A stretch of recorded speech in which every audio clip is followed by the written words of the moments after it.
ببان الواد. نبي تقول يا الله والله عمرنا ما نرجع، كان رجعوا الأرمل والشيشان إحنا بنرجع، كل تعكل كان عمرنا نرجع. الله يرحمها توفت، ضلينا قاعدين 3 أشهر تحت الزيتون. كنا ساكنين كل عيلتين في خيمة من هذول الكبار. يعني في الشتاء يتخلوا على الأوتاد، نروح نحط حجار عليهم ونروح نمسكهم في الشتاء ونمسك في العمود خوف إنه ينخلع بسبب الريح والمطر. United Nations mediator in Palestine, Count Volker Bernadotte. In May 1948, Swedish diplomat Count Folke Bernadotte was appointed as UN mediator in Palestine. His mission was to seek a peaceful settlement. And I believe, and I think I have the right to believe, that we sooner or later, it might be sooner, can get a settlement and stop the war in Palestine. Count Bernadotte surveyed the devastated Palestinian villages and visited refugee camps in both Palestine and Jordan. The scale of the humanitarian disaster became apparent. He witnessed cramped living conditions, long queues for basic food, and scarce medical aid.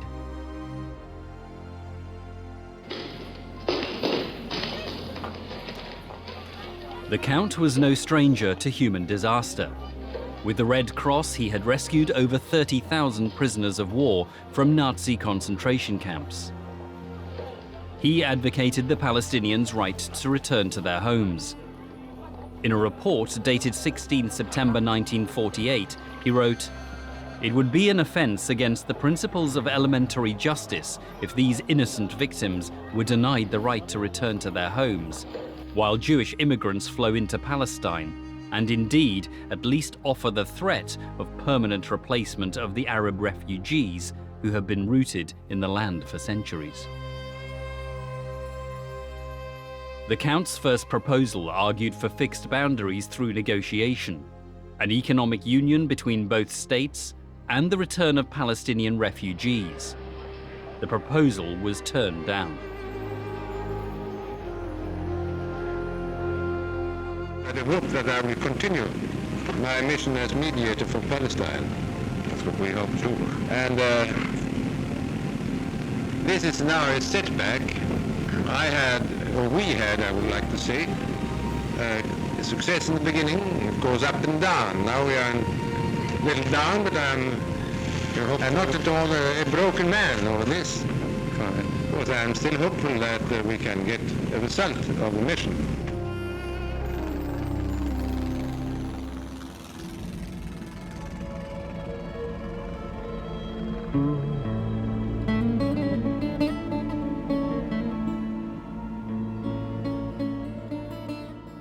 كنا مستقبلينه، عندي صورة أنا، كنا مستقبلينه بنفس اليوم على أرض مطار قلمدين، أنا وعارف العارف عبد الله التل، أنا الصحفي الوحيد في الصورة. أنا الحقيقة اللي غطيت الخبر.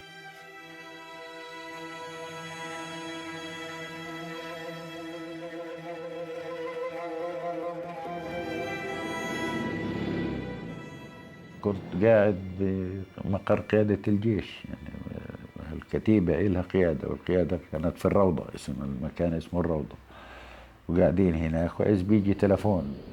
المستر بسيسو، نعم، we have a message for you. قلت له من مين؟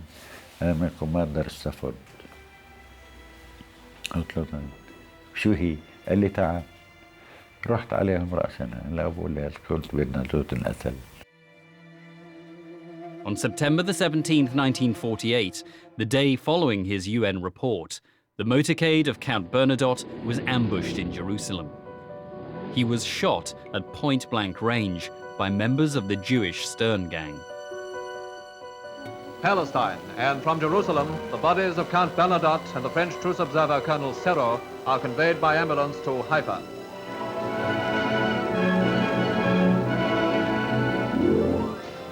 Guards of honor pay homage to the man whose murder by Stern Gang terrorists shocked the world. Humanity is the poorer for the loss of Count Bernadotte, whose work for peace in Palestine had won the admiration of all civilized peoples. شتيرن كان يرأسها إسحاق شمير، أصبح رئيس وزراء، وإسحاق شمير ألف مذكراته ونشر في العبرية ونحن نشرناه في اللغة العربية.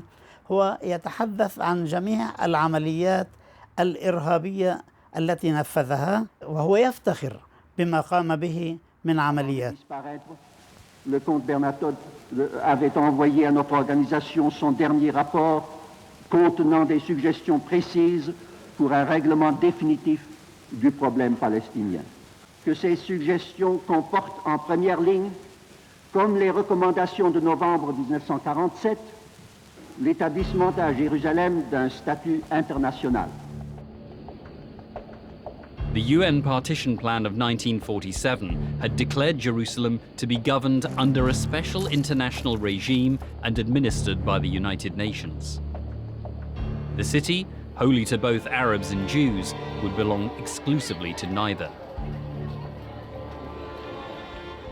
Israeli forces annexed neighborhoods in what is now known as West Jerusalem. Israel continued its expansion. Air raids, incursions, and expulsions escalated. By December 1948, the number of Palestinian refugees soared to over 700,000. The United Nations General Assembly responded by adopting Resolution 194. This stated that refugees who want to return to their homes and live in peace with their neighbors should be given the right to do so as soon as possible. Israel is a child of the United Nations, and it is determined to remain loyal to its parent body. It's going to base its whole policy upon loyalty to the United Nations, but it is up to the United Nations to be loyal to its child. All the United Nations resolutions have been left in abeyance. They haven't been applied. And that, of course, is in good measure due to the United States. In 1949, Israel seized more land allocated to the Arabs by the UN partition plan.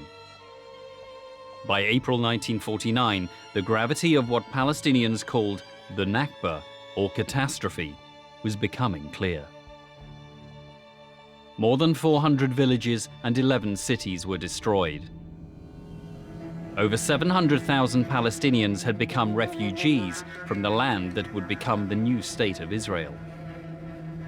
Over 13,000 Palestinians had been killed, more than 30,000 injured.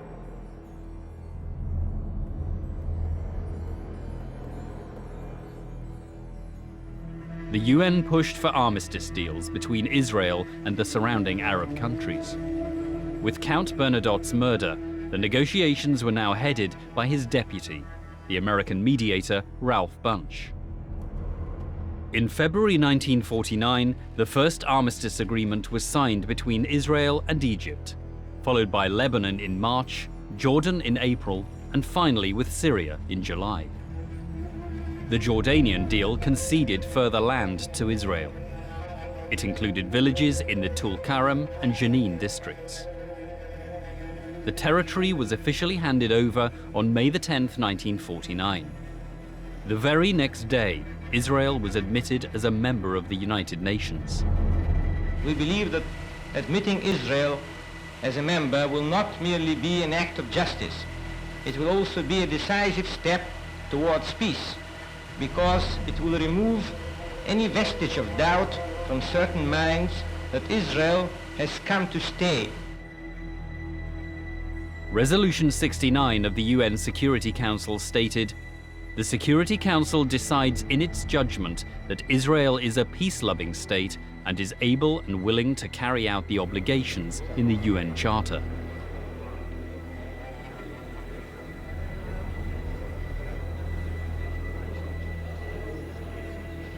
In protest, Arab delegates to the UN walked out of the General Assembly. The American diplomat Ralph Bunche, architect of the armistice agreements, was awarded the Nobel Peace Prize. I had been awarded the Nobel Peace Prize for this year. I am, of course, extremely happy and highly honored. Whatever I was able to do in Palestine was a result of the fact that I was backed by the great international peace organization, the United Nations. Israel's representative to the UN, Abba Eban, declared, "There is no need to pursue peace. The armistice is enough for us. Peace would lead the Arabs to ask for a price, border changes, or the return of refugees, or both." I wrote a very long book called The Iron Wall, Israel and the Arab World. But it has a very simple idea, or a very simple theme that emerges, and that is that Israel, throughout its history, has been all too ready, extremely ready to resort to military force, and remarkably reluctant to engage in meaningful diplomacy with its Arab neighbors. في نفس الأسبوع الذي وقع فيه بن غوريون اتفاقية الهدنة مع سوريا في 20/7/1949، في نفس هذا الأسبوع جمع 24 خبير في المساحة وفي التوراة وفي التاريخ وفي الجغرافيا، وقال لهم امسحوا كل آثار فلسطين وضعوا عليها أسماء عبرية، وانطلقوا في هذا الاتجاه، والخرائط الإسرائيلية لليوم تعكس هذا الكلام. The sole remnants of Palestine were split into two separate parts. In April 1950, the eastern portion was annexed to Jordan and named the West Bank. The narrow coastal band in the south was put under Egyptian administration and named the Gaza Strip. The word Palestine was erased from history, politics, and economics. إنه في ظرف سنة أصبحت فلسطين منزوعة من الذهن الغربي. لا يمكن أن يكون هذا نجاح للإعلام الصهيوني في ظرف سنة أن يمحو دولة عن الخارطة، يعني موجودة في الذهن، وأصبح عندما يسأل عن فلسطين أكنه يسأل عن حاجة غيبية. هناك إرادة سياسية غربية منهجت عملية غسيل الدماغ للشعوب الأوروبية، وهناك دعم مادي غربي في هذا المجال، فتوافقت الحالتان، حالة في منهج صهيوني إعلامي ولكن أيضا في أرضية تقبل ساهم فيها السياسي الغربي في أن يقصر مسافة غياب فلسطين من الذاكرة الجماعية الغربية التي تعرفها، ووجود إسرائيل مباشرة في السنة التالية لإقام هذه الدولة. If there is the case against Britain and against Ernest Bevin, it's not that they tried to prevent the birth of a Jewish state, but that they tried to prevent and succeeded in preventing the birth of an independent Palestinian state. My passport was stamped to Alcantara entering Palestine. Officially, I never left Palestine. I officially entered it, and officially I never entered Israel, but I left it and stamped in the passport. هي لو الدول العربية ما تعمل حجز علينا بندخل احنا وبنعمل قلائل من خليج إسرائيل تتأمن. احنا فلسطيني ممنوع كان يصل صيدا، إذا يوصلوا بالسلطة يحطوه بالحبس، فهمتي؟ الدول العربية الله لا يوفقه عمل حاجز على إسرائيل داير من دار. Though official and historical records have revealed much about the Palestinian Nakba, there are still many more documents that remain classified.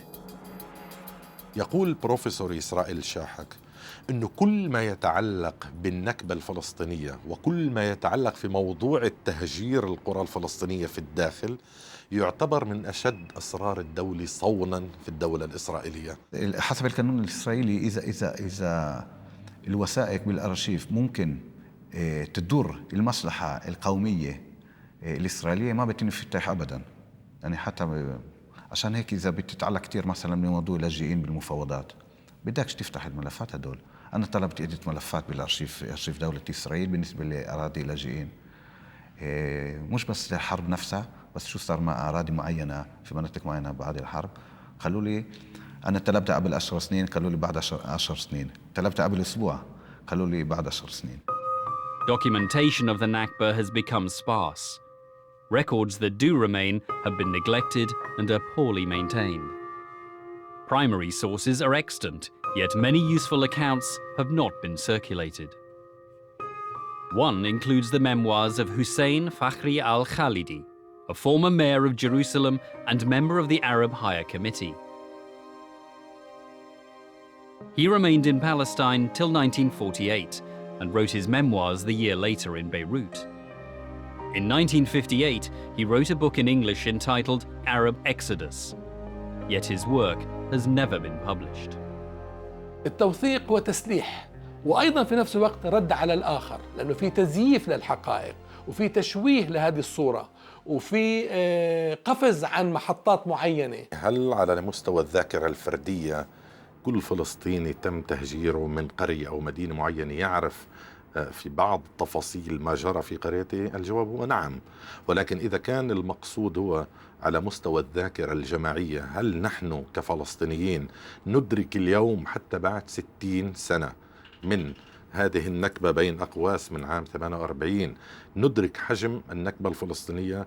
أنا أقولها بكل صراحة، نحن لا ندرك حتى اليوم حجم النكبة الفلسطينية التي ألمت بنا. الشعب العربي بما فيه مثقف العربي قليل المعلومات عن العدو، عن إسرائيل كدولة، كمخططات، كإرهاب، كحركة صهيونية، كنفوذ عالمي، كعلاقات مع دول العالم.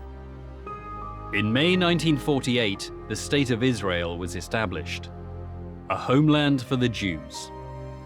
But some 150,000 Palestinians, Muslims and Christians still remained within Israel's borders. البقاء كان بالصدفة مش بطول. يعني 15% الذين بقيوا من الفلسطينيين بالصدفة. أنا بعتقد مفارقات وليس بطولات. يعني غالب الحال إنه الضابط لم يهجر أو كذا، أو في حالات فقر أكثر ما تهجر، وفي حالات نضال وصمود، ولكن لا نستطيع القول إنه اللي هاجروا عن خوف واللي بقيوا عن بطولة، أبدا غير صحيح. القرار كان بالنسبة لناصرة كمدينة، كان القرار لقدسية ناصرة للدين المسيحي وعلاقة بعض الناس للفاتيكان. كان في قرار من بن غوريون نفسه إنه لما تدخلوا على ناصرة تسووش إشي لحدا، يعني خليهم سالمين. لما احتلت ناصرة كان فيها آلاف من اللاجئين من القرى المجاورة، من صفوري ومن مجادل ومن معلول وإلى آخره، وهم كمان يعني ضلوا في المنطقة مأمنين، أما حسب القانون الإسرائيلي ما كان بإمكانهم يرجعوا على أراضيهم وعلى قراهم، وهم اللاجئين الداخلين في إسرائيل، لاجئي الداخل.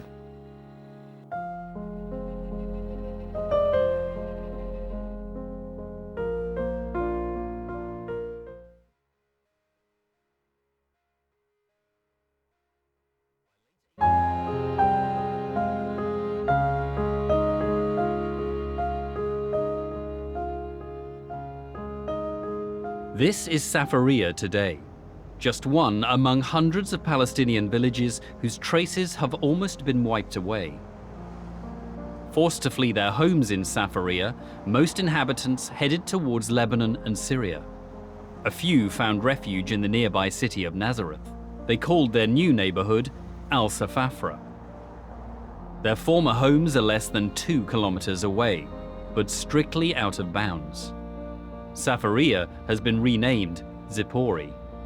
In northern and western Galilee, the Israeli army allowed some Christian and Druze villagers to remain in their houses. Many Palestinians saw this as a crude attempt by the Israelis to sow division in Palestinian ranks by playing on religious differences. المحاولة كانت هي محاولة ضرب إسفين عندما توجهوا لبعض اللاجئين البصة من الطائفة المسيحية في العودة، وكانت هناك رفض مطلق من قبل أهل البصة المسيحيين، وكان موقفهم واضح جدا: يا نرجع إحنا وأهلنا المسلمين من البصة، يا ما بدنا نرجع في المرة. معظم أراضينا صودرت، ويعني شخصيا أسرتي فقدت مئات الدنومات من الأرض بعدة قوانين هناك أكثر من 30 قانونا لدى الإسرائيليين كلها تؤدي إلى مصادرة الأرض. من طرائف هذه القوانين مثلا أنهم أرسلوا للمرحوم والدي ولأعمامي أمرا يمنعهم من دخول قطعة أرض للتدريبات العسكرية. وبعد 3 أعوام أرسلوا أمرا بمصادرة هذه الأرض. ذهب والدي وأعمامي إلى المحكمة، احتجوا، قيل لهم القانون يقول إن الأرض التي لا تزرع 3 أعوام تصادر. قالوا ولكن الذي منعنا من زراعة هذه الأرض 3 أعوام هو جيشكم، هذه أوامر الجيش. فقال القاضي بكل صفاقة ارفعوا قضية على الجيش، هذا لا يعنينا. Sami Kamal Abdul Razek remembers every detail of his home. He was 30 years old in 1948. His wife was 28. بيتنا فيه ترشيحة يا ستي، مؤلف من طابقين، كل طابق في 4 غرف ومنافعهم فاهم، واثنين قدامه. وأنا كنت زارع داني ومطلع على السطح، ولما بيجي برمضان أطلع اسأل ابن نبيل، أطلع أحوش عنه، وبرمضان أنزل أحوش سين. إيه شو بنعمل لك؟ إيش طلعنا ولا إشي. إيه. شو صار في البيت هلا؟ بعده ساكنين من أقرص 2 فيه، 3 عائلات.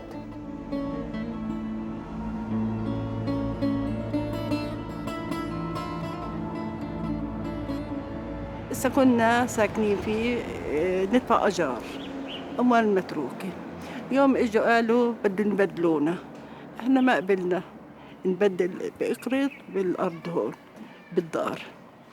عاودوا رجعوا قالوا أو بتشتروها أو بتطلعوا منها. اشترينا، دفعنا إحنا ودار سلفي، كنا النص وإحنا النص. قناطر الكل بيجي بيشوف وبيستحليهم. إجا واحد من محامي من دير الأسد، عدة هذا يجيب معلم ويشوف ليعمل زيهم. نعرف إنه يقولوا هاي الدار لفلان، لكمال عبد الرازق، هيك. اللي هو أبو سامي. أبو سامي، أي نعم. Neither Sami Kamal Abdul Razek, his children, nor his grandchildren are allowed to return to their family home, not even to visit. It's the same story with countless other Palestinians in the diaspora, estimated to number over 6 million today. Palestinian houses appropriated by Israel stand as a testament to an abiding injustice. The original occupants and owners are now scattered across the world. New generations of Palestinian refugees who have never known their ancestral land still refer to these places as home. In 1969, then Israeli Prime Minister Golda Meir was quoted in a British newspaper. She said, "It was not as though there was a Palestinian people in Palestine considering itself as a Palestinian people and we came and threw them out and took their country away from them. They did not exist." I'm from those who learned in the school that people with no land looked for a land with no people. So these people of here, what we call Palestine, maybe they were here, but they were no people. That's to say that 1,300,000 of people that were present here in 48 are either no people or were not here, and this was a kind of a mistake. إنكار ما جرى من حيث التهجير لعدم الرغبة بالاعتراف بحجم الجريمة. الاعتراف بحجم الجريمة له إسقاطات كبيرة. أولا على حجم التعويض الذي يجب أن يكون للفلسطينيين وحق العودة لهم. ثانيا أنا بعتقد إذا كان هنالك شخص ديمقراطي ليبرالي لديه مشكلة وجودية، أنه هو يستطيع أن ينظر ما شاء على حقوق الشعب الفلسطيني، ولكنه عندما ينظر يجلس على خرائب الشعب الفلسطيني. لديه مشكلة وجودية حقيقية وتناقض حقيقي ويحب أن ينكره. There was a machinery of denial, and that's why most Israelis did not know what happened. And those who did had a different mechanism. There was a mechanism of justification. They decided if our forefathers expelled the Palestinians, there was a good reason for this. And they were taught not to talk about it in public because it embarrasses Israel.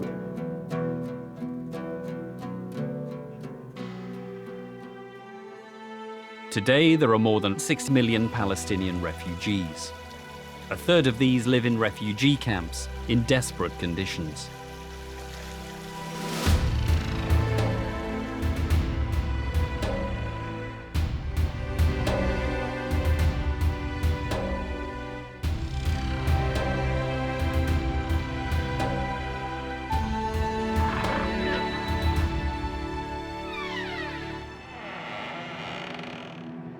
يعني السياسة كله كلام مسخرة، تسمع فلان نعمل بنسوي كله محاضرات على الفاضي. احنا ضعنا وضاعت علينا فلسطين وضاعت كل الدنيا علينا. أنا طلعت ولد من البلاد صرنا اختيارية أنا وأولادي. طب وينه؟ وين الوعي اللي عندنا؟ وين التقدم